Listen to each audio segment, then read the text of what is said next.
Last night, YouTube released a new feature called Ask, which is an AI summary of videos. And at first I was super excited about it, but then I started to realize what it means for the future of YouTube and the fact that I think it's actually going to kill YouTube as we know it. And then I got very, very sad. So let's take a look. Hey y'all, it's Dr. Know-It-All coming to you from the gym. Sorry, I'm a little bit sweaty and disheveled. I actually don't have time to do this video this morning, but I'm squeezing it in. I actually have a full self-driving test of 13.2.7 on my Model Y, which was supposed to come out today. So definitely, subscribe or whatever so you can stay tuned for that one. I'll release that tomorrow probably. But anyway, 2 o'clock in the morning, I wake up as I am wont to do from stress and things like that. And I eventually was like, oh, I'll look at YouTube for a minute. And I looked and it was like, hey, do you want to try out this new feature for premium subscribers called Ask? And of course I was like, yeah, that sounds cool. So I looked at it, and what it is you can just push the button Ask and you get an AI summary, or you can ask questions about any given video and it'll produce that information. It'll produce timestamps, all of that other kind of stuff. So really, really cool. But then I started to think about what it meant for me personally, and also what it means for YouTube in general, and the sort of zombified dead internet theory. And I became very, very sad. So I'm going to start off by talking about Google here first, because of course Google owns YouTube. And by the way, I'm going to attempt to do screen mirroring and things like that. I haven't tried that on the Mac before, but hopefully that'll work. If not, I'll do a screen recording and kind of put it over the top. So anyway, if we go to Google and we type in a question like, something like, how do I mirror my iPhone on my Mac? What you will see is the very first response that comes back is actually now, as opposed to actual Apple support and, Reddit and AirDroid, etc. down here, now what we get first is we get an AI summary, which is very convenient for us users, but there are big downstream consequences to this. The biggest of which, of course, is that previously what I would have had to do is go down to here, something like Reddit or something, would have had to click the Reddit link, and then I would have had to look at the results, and I would have had to figure out if it was the right thing, and maybe I'd click a few different links or something. That gives Reddit a click, right? That generates a click for them. It generates, there's advertising and things like that they get. This is a very important kind of way that the internet works. It's a sort of form of commerce, because Reddit, Stack Overflow, etc., whatever place you're going to gets, credit for getting clicked on. They get advertising based on the number of clicks they get, and on and on. And so it's kind of the commerce. Your eyeballs are the commerce of the internet. And what Google has done by putting this AI summary up here is they basically removed Reddit or whatever site I would have gone to instead from the commerce of the internet. And that means that there is less impetus for companies to build out and maintain quality websites, because what is the point? It costs a lot of time and money. So I think you can probably see where I'm going with this with YouTube, but let's start off by actually doing the mirroring, and let me show you how it works. I'm going to show you my Whole Nuts and Donuts account, which is my other YouTube channel. I use that. That's my premium account. I don't like to put that on my Dr. Know-It-All one, because I actually want a separate account that I can actually watch videos and things like that aren't associated with Dr. Know-It-All. So anyway, that's the one that I have my premium account on. So I'm going to show you that. But I not only want to show you what it can do, but also what it can't do at this point. And it's by choice, obviously. So I think it's really important for us to take a look at this. So I'm going to give you a quick demonstration of how this works, especially for people that don't have premium. And by the way, it does not work on the desktop, which is why, of course, I'm not showing it to you on the desktop. All right, so actually it covered everything up, which is really, really annoying. So what I'm going to do is screen recording, and then I will synchronize this whole thing later on. So I'm going to start out by just showing you how this works. This is a really good website. You'll also see how ADD I am in terms of my YouTube watching habits. But I also was doing experimentation last night. So you'll see more politically motivated websites, because I realized what was going on with this. But let's show how it works properly, first of all. So here is Artem Kirsanov's website. It's really, really good. He's a biologist, basically. He's a neuroscientist, but he looks at the way artificial intelligence and neuroscience actually work together. And so you'll see I'm most of the way through this video. What I'm going to do is push this button that says Ask down here. So I click that, and the easiest thing is just a one click, or one press summary, and it will do that really, really quickly. So let's wait for a second for it to actually generate this. And this, I assume, is using Gemini. Obviously, it would make sense since that's Google's baby. So here we go. The video is about the computational complexity of biological neurons, particularly the role of dendrites. And here's a brief outline with tags, so I can go to specific spots. So let's take a look at this 1224. I can click on this. And as you see, it rewinds to 12:24. I can press play if I want to, and he can start to say stuff, and I can actually watch that. So this gives me a very, very fast summary. I can also then ask questions. I mean, I can actually do what they actually suggest here. Explain dendrites more simply.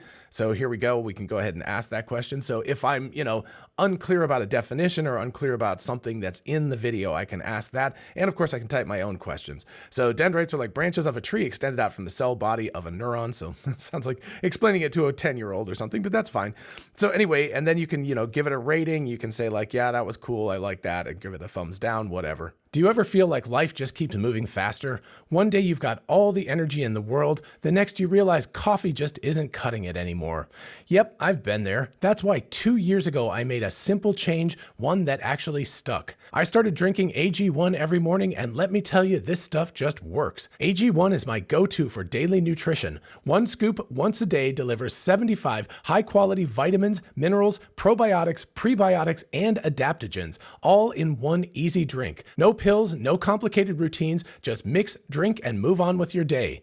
I've been drinking AG1 for over 2 years now, and I love how it supports my energy levels and my digestion. For example, AG1 contains B vitamins that support energy without the caffeine crash. It also has prebiotics and probiotics that work together to help with digestion and keep things running smoothly, if you know what I mean.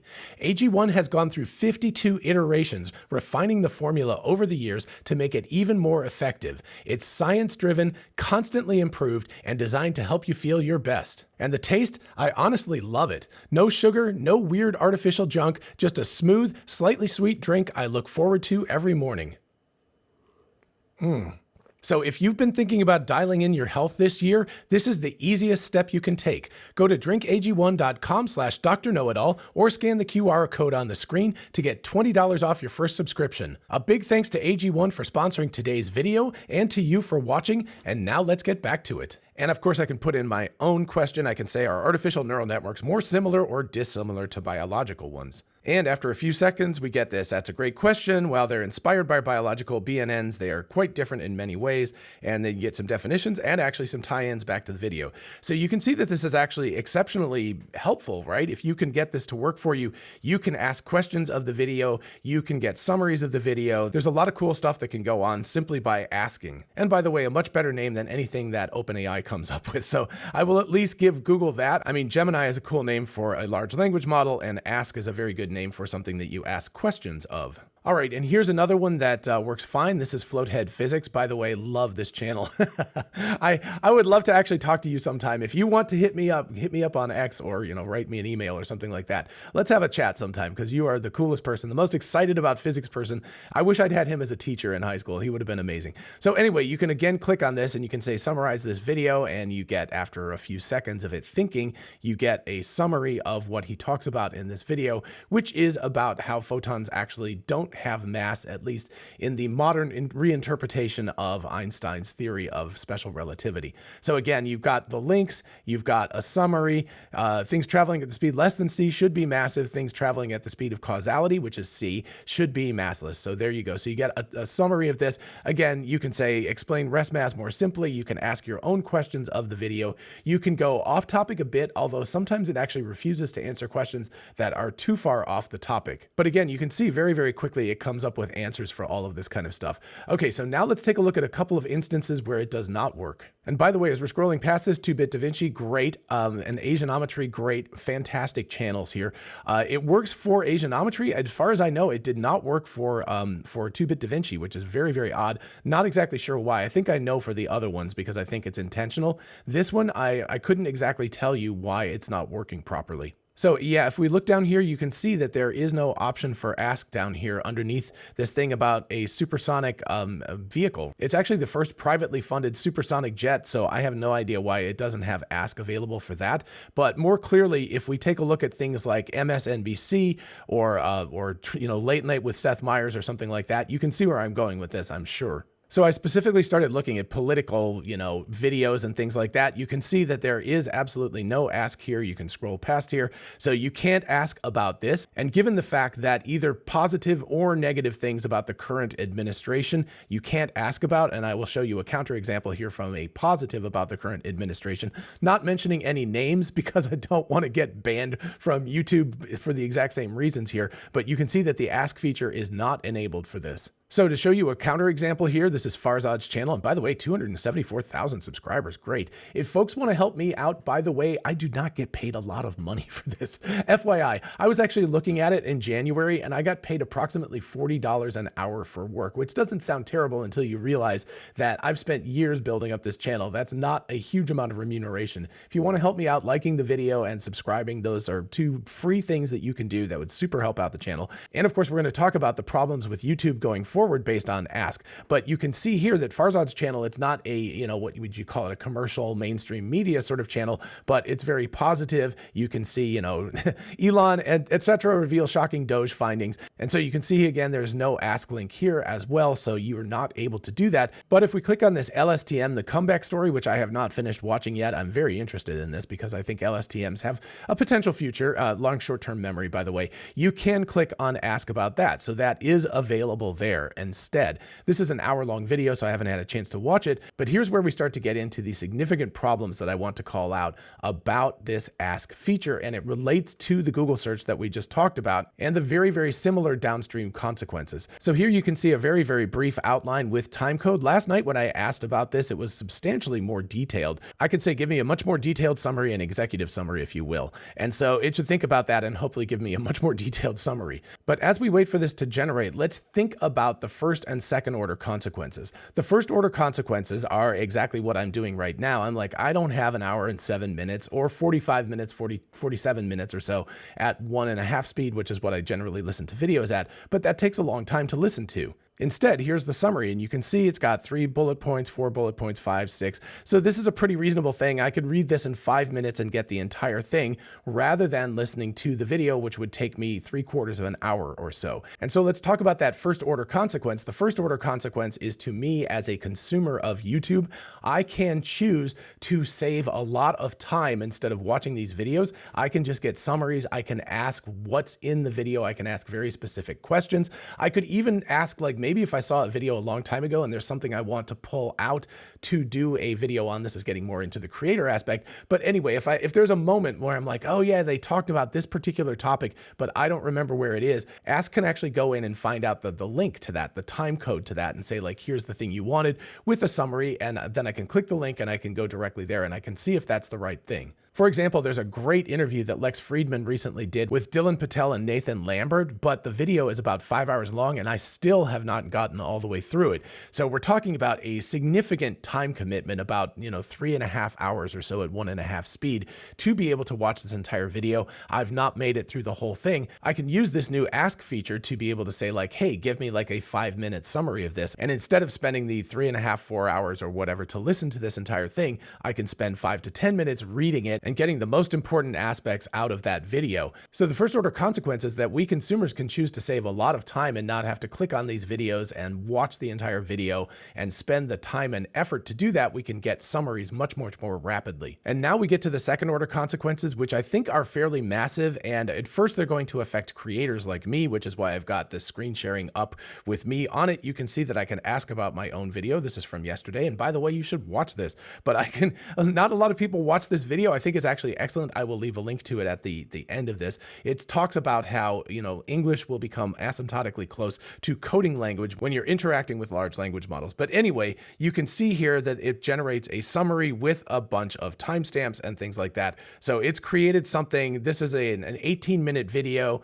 It took me, I thought about this for about 2 months, and then it probably took me close to 3 hours to actually think about exactly how I wanted to talk about this, then to create some bullet points, then to record it, then to edit it, then to upload it, then to create the thumbnail, etc. So it took a lot of time to work on this. I mean, multiple hours. I've been thinking about this actually since December to do this video. And so it wasn't all at once, but there's a lot of time involved. And of course, my personal experience throughout my entire life, which also goes into this. So this is something where I feel like I have something slightly unique to offer to the world, which is why as a creator, I find this really a bummer, because it's like, wow, somebody can now click on this, don't even have to watch the video at all, don't watch the advertisements that are part of the video, and of course miss out on the nuances, because of course you can't summarize something in just a couple of paragraphs that's almost 19 minutes on the screen. So, so you're missing out on some of the nuances, but people won't care about that often. They'll care about time. They'll click this, they'll click ask, they'll get the summary, and then they'll go on to the next video and they'll click ask and they'll go on to the summary. And you can see the problem here. The second order consequence is that I have expended time and expertise to generate this video, and not just me, of course, 3 Blue 1 Brown, Veritasium, Marquise Brownlee, whatever. These are really big content creators, but from them all the way down to very small niche content creators that create content that I love. All of these people spend a lot of time and have a lot of expertise that they are sharing with you for free. And what you're exchanging is your eyeballs and watching advertisements and things. And that is the exchange, right? It's not a fantastic exchange. Like I said, it's only about $40 an hour for me, which, given the amount of expertise and the amount of time it's taken to build up this channel, that really doesn't come out to be that fantastic of a pay scale. You might disagree with that, but I will fill you in that in January, I made $1,087 on YouTube. Yeah, it's exactly how much I made. So think about that. That is not a lot of money. It's a good thing that I make money in other areas, but many people are doing this as their first job, right? This is their main job. And so every eyeball that is missed for me, and especially for these other people that are doing this as their main job, that's going to cause a disruption of the YouTube economy, because of course, people are trading their time, their expertise, their amazing work that they do. And there are a lot of people doing this. They're trading that for you watching their videos and, and watching the advertising and things like that go along with it, and watching the inline advertising. I know all of that stuff is annoying, but such is life, right? That's the trade you're making. You're not paying for it. If you buy YouTube Premium,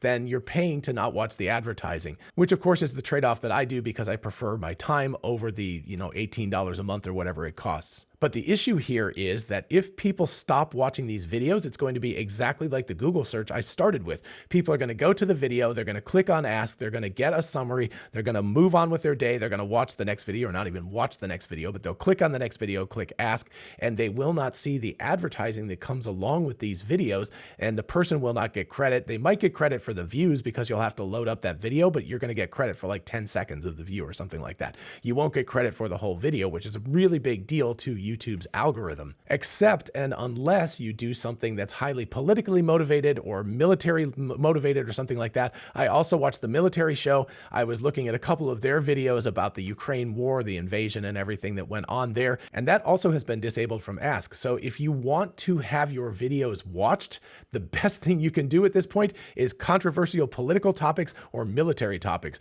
which is a kind of a disservice to the general YouTube community, because that means that you're going to get more and more polarizing content. That's the content that people will make, because that's the content that will make them money, as opposed to doing informative educational videos, long form videos of any other variety, basically, that people will stop watching, and therefore there will be no motivation for content creators to create that anymore, because we don't have the economy. You're cutting the economy off at its knees by having this ask feature in there. And of course, we've already got problems with AI generated content on YouTube, which is reducing the quality of YouTube videos and increasing the noise, making it more difficult for content creators that are actually creating quality content. I don't know if I can count myself amongst those people, but there are many people doing that. And they're all talking about, at least the people that I'm in contact with are like, this is becoming harder and harder to make a living from, because there's so much noise from AI generated content, which sometimes even steals our own stuff. I've actually seen examples, and I'm a small little channel. I've seen examples of other channels like AI generated content content, taking my stuff. I don't know if there's one out there that's mimicking my voice yet, but you'll see my picture here because that's not really possible yet. So I'm sort of proving that I'm not AI at this point, but even that's going to disappear eventually. They'll be able to make like a version of me that will look like me. And so we'll have videos that look like I made them, but they will be AI generated. And so in short, all of this is creating a significant problem in that us content creators are having a harder and harder time justifying the time that it takes to create these videos and the expertise it takes to do that. And so ultimately what will happen is there will be fewer and fewer quality long form videos out there. We'll just get YouTube shorts, which is, I don't know, whatever. I know a lot of people like shorts and they like TikTok and Instagram and stuff. I'm not a big fan. It's just like, I would rather watch something informative. And my fear is that informative long form content, which takes expertise, like years of expertise to build up and then hours and hours to create, that content is going to go away because the economy is being destroyed through AI generated videos. And now, especially through this AI generated summaries and question answer stuff through YouTube's Ask. And it's going to do the same thing that Google's AI first search results are doing to the web at large. And what we'll get is just like a zombified web where it's just AI talking to AI in the future and there's no humans involved. We're going to get a zombified YouTube where it's just going to be AI creating content, AI consuming content, and then us getting little bullet point summaries out of that. And I would consider that a darn shame as a consumer of the content. If I can't create the content anymore, I'll be sad because I really like talking to all of you and getting feedback, and it's a really fun experience to do this. But of course, it's also a lot of work, and I am very fortunate that I have other work that I can do that actually makes, real money as opposed to $1,000 a month. But for many other people, this is going to be life-changing because it's going to mean that the job that they have associated themselves with, something that they have spent years building up and making their channels really, really valuable to consumers, is going to be cut off at the knees by this Ask feature. So yeah, you can call me Mr. Doom and Gloom this morning. What can you do about it? Well, I would suggest you can use Ask all you want, but watch the video. Honestly, even if you turn the sound off and just leave your phone on and let it like cycle through the video, just watch it at 2x or something like that. Just do what you can to give these creators credit by watching the entire video. I would suggest just actually watching it. It's lovely. I go to the gym, I drive. During those times, instead of listening to music, I actually watch videos that give me informative content because that's the free time I have during my day. So that's the kind of exchange that I do. And I think it's a very quality exchange. I also, like I said, have YouTube Premium for my Whole Nuts and Donuts channel, so I don't have to listen to the ads, but that means that creators actually get a small amount of money per view based on the fact that you're paying for the YouTube Premium account as opposed to ads. So will that stem the tide? I doubt it, because I think that the folks that are watching this video will be relatively few, and the people that don't watch this video but are like, oh cool, I can use this Ask feature, which will, I'm sure, roll out. Right now it's just premium subscribers. Eventually it will go to everyone. It'll be available on the desktop. And so like a virus, it will spread out and eventually kill the economy of YouTube. So I think what Google has done right now is they've created this feature that looks really cool on the surface, but they're actually killing the golden goose. YouTube is a fantastic beast for them. They get a ton of content. They're able to train their AI on the YouTube content that they get. And while YouTube doesn't directly make money for them, I think it actually still might lose a little bit of money because of how much it costs to serve all of this stuff. It's still, call it a fantastic loss leader. It's an amazing thing that they have out there. It's an amazing feature for the community. It has provided for years incredible educational content and entertainment content as well. But at least in my opinion, they're basically killing it off by instantiating this Ask feature. Do you agree with me? Definitely let me know in the comments. Comments are always good for videos as well, so that's fantastic. Thank you so much for doing that. And of course, like I said, if you don't mind liking and subscribing, it really helps the channel out. Maybe I could earn more than $1,000 next month if you like and subscribe. You never know. Anyway, thank you so much for watching, and again, a big thanks to AG1 for sponsoring today's video. Be sure to check out my link in the description to save $20 off your first subscription, and I will see you in the next video. Bye-bye.